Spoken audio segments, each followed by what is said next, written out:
...30 warga Prabumulih keracunan setelah makan di pesta hajatan, ini tanggapan lurah. Peristiwa warga keracunan setelah mengkonsumsi makanan di sebuah pesta hajatan di Jalan Nias, Kelurahan Gunung Ibul, Kecamatan Prabumulih Timur pada Minggu 30 Januari 2022. Sebanyak 30 warga mengalami keracunan dalam pesta tersebut.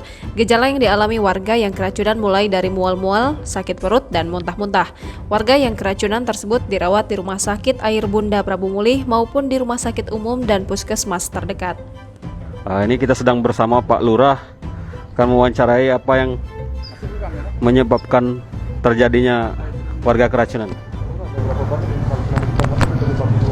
Informasinya 30 lebih yang masuk ke kita laporan warga diduga setelah menyantap makanan dari kondangan tersebut di RT 9 RW 2 di rumah Pak Amirul. Jadi kemarin hari Minggu sekitar jam 2 mulai warga merasakan gejala-gejala setelah menyantap hidangan tersebut. Gejala seperti apa itu? Mulus-mulus, ada yang muntah-muntah, itu sakit perut. Hidangannya apa aja, Bro? Hidangannya ada rendang dan lain-lain, sayur-sayuran. Pak Lurah, ini masakan sendiri apa catering katanya? Catering. Lurah, dari 30 itu terdapat anak-anak juga nggak, Lurah? Anak-anak sementara belum ada laporan. Banyak yang ibu-ibu dewasa. Kalau undangannya dari daerah mana saja, Pak? Macam-macam, dari dalam kota Prabumulih, dari luar juga. Ada sekitar berapa undangan yang hadir?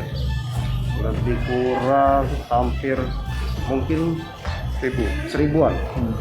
Pak, rata-rata korban yang keracunan dirawat di mana? Di Bunda